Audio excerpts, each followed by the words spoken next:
Let's see how this works here. All right, well, Dame Maria, Mayor Robinson, Judge Collier, Admirals Unruh and Quinn, ladies and gentlemen, and certainly the president of the Navy League and my flight lead, Dan McCourt. Thank you very much for the opportunity to speak today. It is quite humbling to have your bio read by an aviator of the statue of Jerry Unruh. But he's provided a service.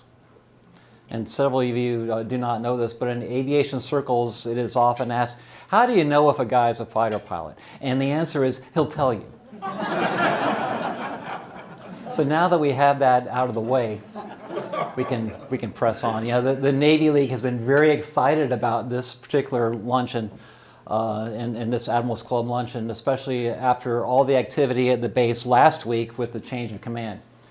When Captain Kinsella expressed his regret about speaking today, I was contacted and agreed. Admiral Unruh was very pleased. I said, okay, good. Well, Kevin can speak and cover it for us, so we'll just have to prepare for fewer people.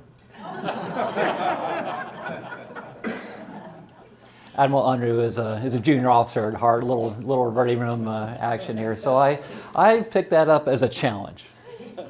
And so I would like to thank the St. Paul Catholic Church contingent and the Woodham High School Alumni Association for attending today.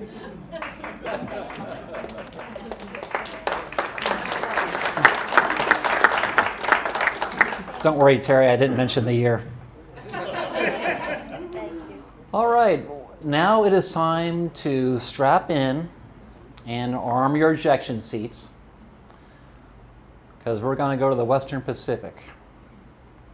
Talk about a place called Fiery Cross Reef. Sounds like something out of an action-adventure novel, doesn't it? Fiery Cross Reef is located in the Spratly Islands in the South China Sea. Mariners know this as the dangerous ground. Oh, is it ever. The South China Sea today is probably the most important body of water on Earth. It has over 60% of the world's merchant ships go through it, carrying $4 trillion in annual trade. 30% of the crude oil by sea traverses the South China Sea. 30% of all merchant ships travel through there in the course of a given year. 500 years ago, the Mediterranean was the most important body of water on Earth as the Holy League and the Ottoman Empire fought it out for control.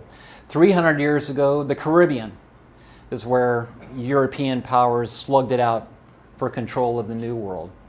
Today, it's the South China Sea, which is one of the richest fisheries in the world. And it's overfished by the 7 countries that border it. Fiery Cross Reef, 5 years ago, was a reef in the Spratly Islands. It was underwater. It was certainly part of that rich fishing ground. In 16 months, the People's Republic of China made an island where thousands of people live today, a deep water port, and a runway. Now, imagine if there was an aquarium right over here, and we're fascinated by aquariums to see little fish swimming around, and we could just watch them for hours. If there was an aquarium right there, and I took a bag of cement and poured it into the aquarium, you would come out of your chairs, you'd be horrified. I'd be wrestled to the ground, the police would be called, I'd be arrested, rightfully, for that act of vandalism. Every day in the Pensacola News Journal, we see a list of felony arrests for all manner of crimes, assault and worse. But that crime that I just described, I would imagine would be on the Channel 3 newscast that evening, right, Dan? China made untold number of hectares of dredge sand to make this reef an island. And they did it at Mischief Reef, Subi Reef to the north, Cotteron Reef to the south, Woody Island far to the north. Fiery Cross Reef has a runway 9,000 feet long.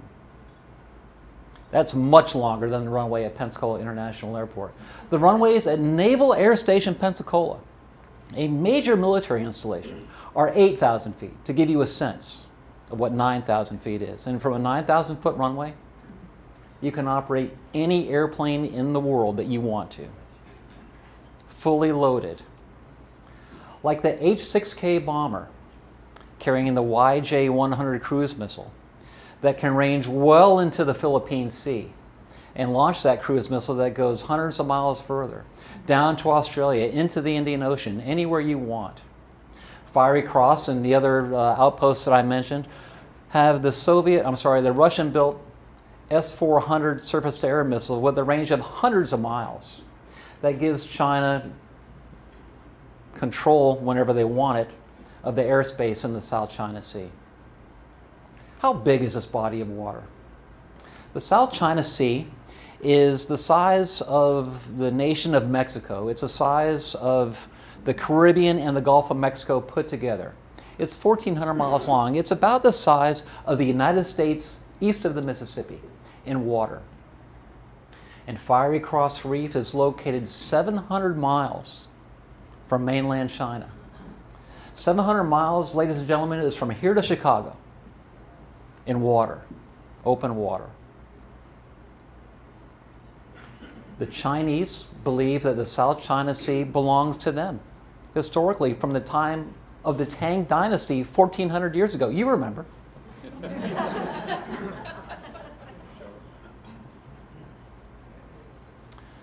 China is the second largest economy in the world. It's probably on its way to being the largest economy in the world. Has a population of 1.3 billion people.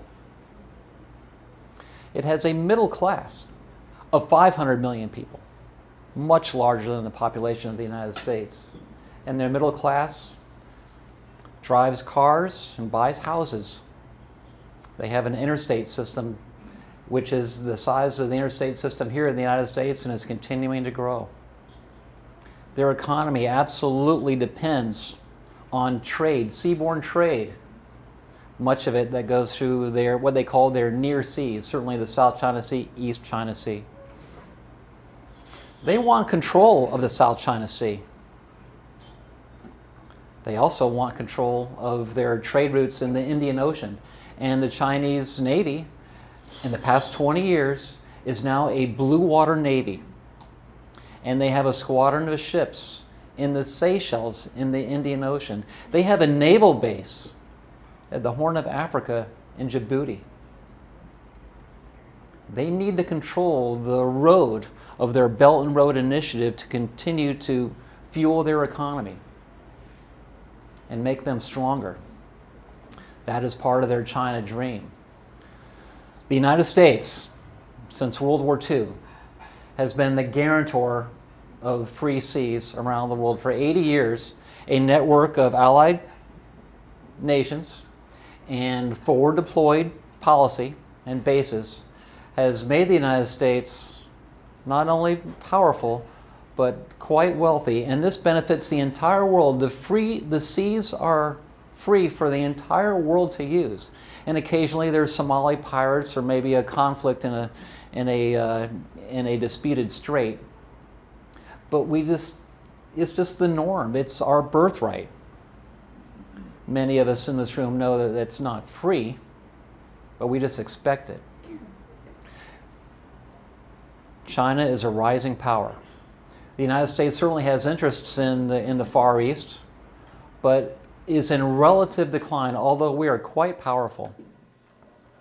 Human history, ladies and gentlemen, tells us that a conflict is in our future. A rising power moving into an area with an existing power. Admiral Chris Aquilino is the commander of the Pacific Fleet. His messaging to his fleet is, you need to be ready to fight tonight. What does that mean? And he visits his ships and squadrons and he asks the sailors, are you ready to fight tonight? Sir? Are you ready to operate your equipment to its fullest extent? Do you know what happens when it breaks? How is it going to be degraded? Because he knows, just like our Navy knew in the late 1930s, that conflict was coming. It could be inevitable. There are steps we can take to mitigate that. In World War II, the Arsenal of Democracy built an incredible fleet. At the end of World War II, 5,000 ships. Today, the United States Navy is about 280 ships. Among those ships are 11 nuclear-powered aircraft carriers. There are 12 in the world. France has one. These are absolutely incredible ships, highly capable, project power for hundreds of miles. They really make us a superpower. We have Aegis radars on our cruisers and destroyers, absolutely superb air-to-air warfare capability. Our nuclear-powered submarine fleet is the envy of the world. Among that fleet are ballistic missile submarines that have the seaborne leg of our nuclear triad that underwrites our strategic security, a very, very important capability. China's challenging this with cruise missiles that I've identified. Their policy is anti-access area denial. They want to keep us outside the South China Sea, that giant body of water that I described. And not only that, they want to control the far seas, out to the second island chain, as it's known, which runs from Japan through Iwo Jima, down the Marianas through Guam. The DF-21 missile is designed to kill a carrier. It is designed to fly 1,000 miles up into the ionosphere and come down like a flaming javelin at hypersonic speed to knock a carrier out of action. And recently we read in the press, and maybe you haven't seen this, but a Chinese admiral of relatively lower ranking has said that we need to sink 2 American aircraft carriers and kill 10,000 sailors to scare the Americans from this body of water. A body of water that they believe is theirs. They believe it's their blue territory. Now, to the rest of the world, this is absurd. Blue territory. I mean, outside 12 miles, that's international water. Everyone knows that. And the International Court in The Hague has spoken about this. Do we think that the People's Republic cares about the International Court in The Hague? They have made these reefs out of nothing. The environmental destruction that we're talking about is just incredible, and we don't hear about it. Here in the United States, we have arguments over pipelines. We lose our minds talking about developing a oil exploration in the tundra of the North Slope of Alaska the size of a golf course. But the environmental destruction that we're talking about in the South China Sea, this rich body of water, it's not discussed. So what can we do? First of all, we need our sea services to be strong. The good news is that we have the strongest Navy in the world, but there are challenges that our Navy is facing right now.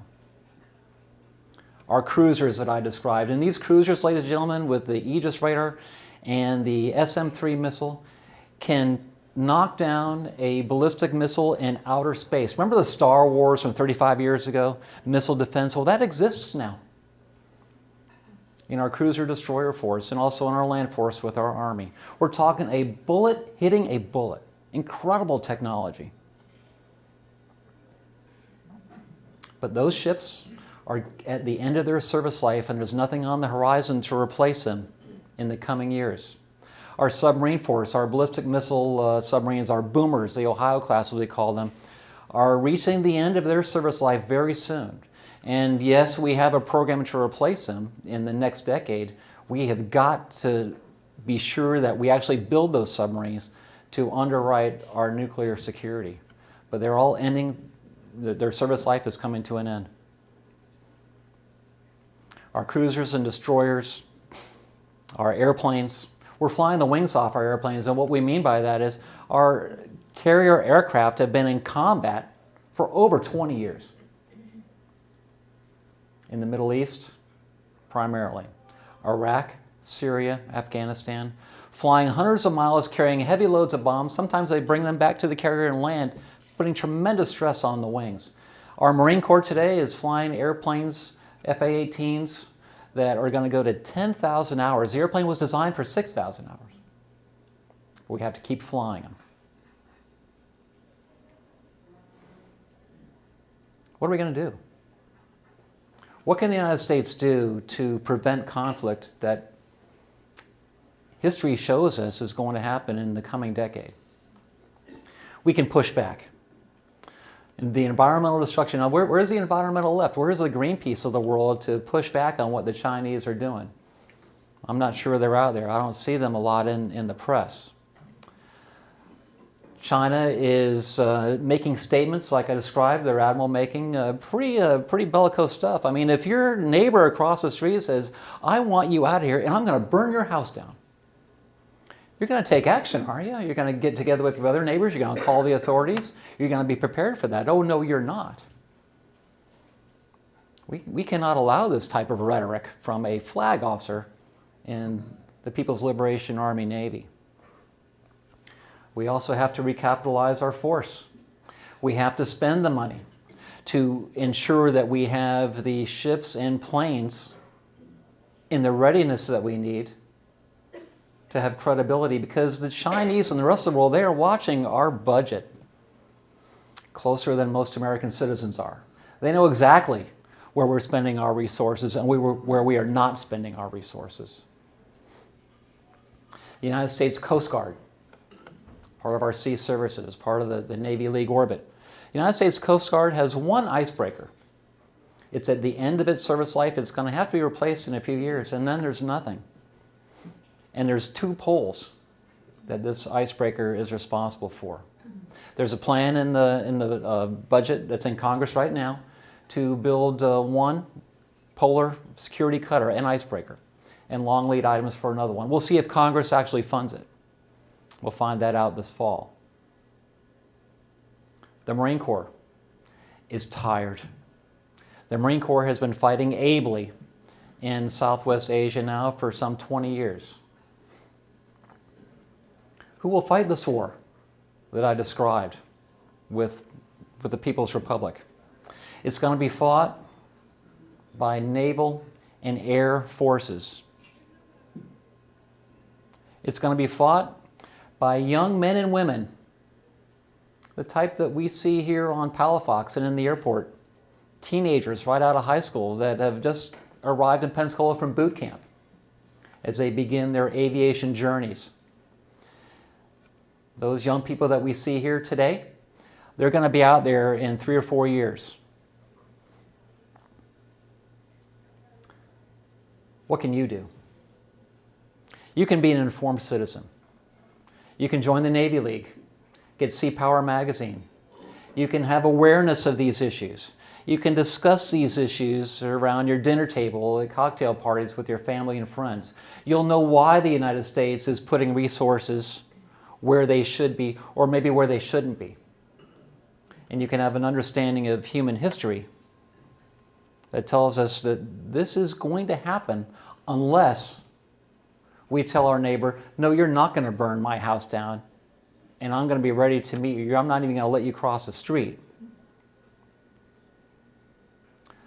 Or we can wring our hands and say, oh, I wish this would go away. The United States is a nation that is isolationist. It's in our DNA. We don't want to talk about this. We're not interested in war. But sometimes the war is interested in us. Table back there sits a lieutenant. He's an instructor teaching those young people that I described earlier how to fight their weapon systems to keep us safe. He has extensive combat experience. The best thing you can do for him is to have an understanding of the sea services, our military, how it's used, how it can be misused, how Washington does good things sometimes, not so good things other times. Give him and the 2.1 million and active duty guard and reserve that our lieutenant represents today, the readiness tools that they need to ensure that the conflict that I described does not have to happen. Ladies and gentlemen, I think we have some time for questions now. We can certainly talk about this. You may have a question about my writing journey in the dog-eat-dog world of independent publishing. Happy to cover that as well. Let's see, where shall we start? Yes, sir. Can you comment on the Chinese presence in our hemisphere? Yes, question is the Chinese presence in our hemisphere. A great question. The Panama Canal, owned by China. China has an interest in building a new canal through in Nicaragua through I think it's called Lake Nicaragua, I can't remember, to allow larger ships, because ships are getting much bigger these days, to bring in more containers and tankers and on and on. China has a presence pretty much in every continent in the world. Africa is China's biggest area of focus right now, and not just the Horn of Africa, which is going to ensure their trade route through the Red Sea and the Strait of Hormuz, but South Africa and mines and minerals. China is spending money to build ports. A port in Pakistan that's going to have a pipeline for oil that will go probably through Afghanistan and into China. The Seabees, and we have a Seabee here today. The Seabees, say in the Philippines, will build a nice plywood schoolhouse with running water. Isn't that nice? And just a block away, the Chinese are building a steel and cement hospital and probably staffing it. Throwing money at the problem, buying influence. Our allies around the world say, we love you. We'd rather work with you Americans, but it's kind of hard to say no to this nice hospital. Yes, sir. In the South China Sea, could you tell us more about what kind of forces have been deployed to these islands? Question is, what kind of forces have been deployed to the South China Sea? All of those outposts that I mentioned have runways, and most of them can operate military aircraft. They have deep water ports, and they have surface-to-air missile systems. They also have their ground-to-surface missile systems, like the DF-21 and the DF-26, that can range 2,000 miles. Guam is a very important island to the United States. It's our supply hub in the Pacific Ocean. And Guam doesn't move. They know right where it is, and that island can be targeted. Ships can be targeted by their missiles, as I described, but ships can move. And they're harder to hit than people think. But it is something to be aware of. They have regiments of fighters. The J-11, which is a locally built version of the Russian Su-27 fourth generation fighter. They have some other indigenous fighters that are quite capable. Are they as capable as the United States fighters? And the answer is no. But they have numbers, and they're right there. That is an issue. Let me talk about our fighter aircraft procurement. The F-35 fighter, our new stealth fighter, fielded by the three services, Marine Corps, Air Force, and Navy. The contract for the F-35 was signed in the Pentagon in 2002. I was there when it was signed. The Navy's variant of that airplane, they just put into operational capability last month. But it won't deploy for another couple of years. So that's 19 years from the time we sign a contract to actually deploy an airplane on an aircraft carrier. It takes a couple of years to build a modern fighter like the F/A-18 Super Hornet. It takes 2 years to build one airplane. It takes about 5 years to build an aircraft carrier, couple, 3 years to build a ship or a submarine. We're not going to have the time, ladies and gentlemen, to gear up our industry and like we did in World War II. We're going to have to fight tonight with what we have. Yes, sir.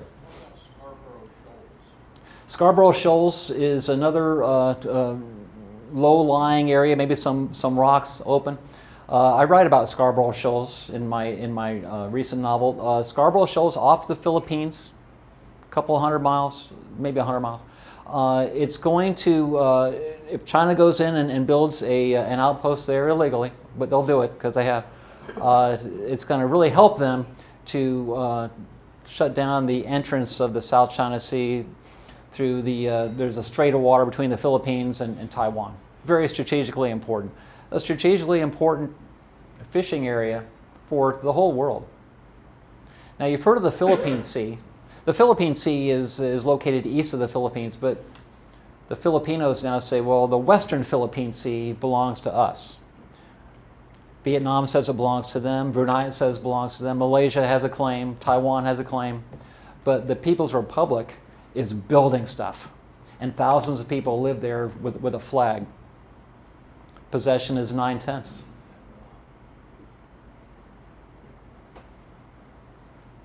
Sir. Kevin, one of the biggest threats to our carriers, of course, are submarines. Would you address briefly the current Chinese border battle for submarines and our ability to both counter and interdict? The Chinese have about a dozen nuclear-powered submarines, and maybe most of those boats are pretty capable nuclear-powered ships. And 50, 60, 70 diesel submarines, which don't have much range, but they're very quiet, and they can lie low and just wait. So quite a capable submarine force. The United States has quite a capable anti-submarine force, but maybe not quite as capable as it was during the Cold War against the Soviet Union, when that was a real big deal. That was job one. For the past 20 years, we haven't been engaged in this type of naval combat. And now we have to get really smart on it fast. So we have a lot of corporate knowledge in our Army and Marine Corps. Our aviators have got combat experience all day long. But this anti-submarine warfare combat experience is something we have to get better at, and we have to build our arsenals to be prepared for. Yes, sir. Can you address the impact of cybersecurity on our military operations? Cybersecurity, that's the question. I was at a tailhook symposium a couple of years ago, and I heard an admiral say that cyber is the type of stuff that when you were a child, you were afraid of what's under your bed. Well, there are admirals that are afraid of what's under their cyber bed, if you will. You know, what is out there that can hurt us? And a few weeks ago, I saw an article that a cyber attack on a merchant ship could sink the ship. Because ships have ballast, they have stability, and they have ability to take on water, and a valve could be opened and the ship could capsize. And maybe 100, 200 ships could. Yes, sir. I'll give you some statistics. In one building, the Chinese have 100,000 cyber security people working full-time at just cybersecurity breaching. They have 120,000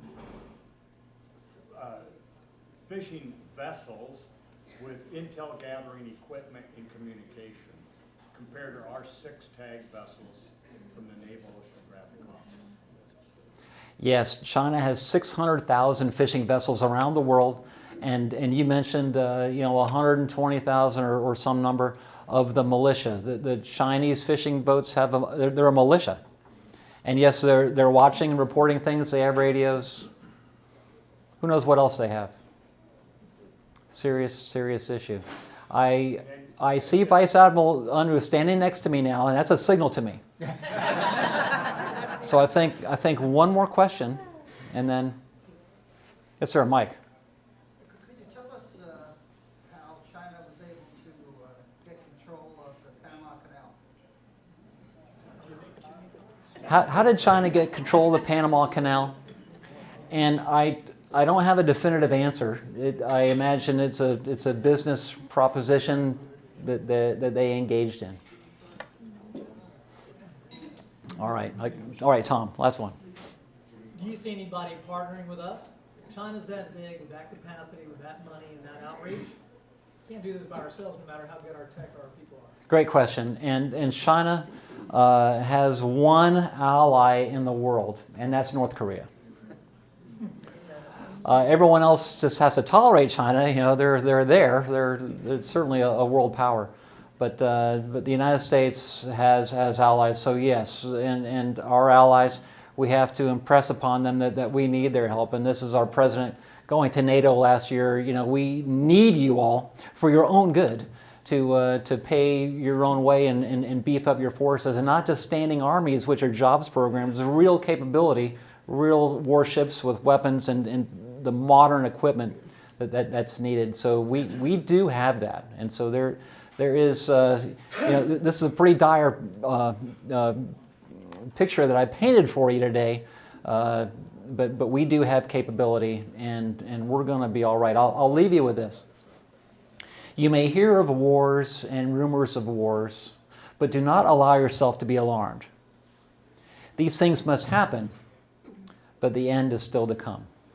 We're going to be okay, but we can be smarter by being prepared, being knowledgeable, supporting our young men and women in uniform, and getting on our politicians in Washington. Right now, ladies and gentlemen, you know probably more than our 2 senators and congressmen about this particular subject. So, True. all right. All right, you bet.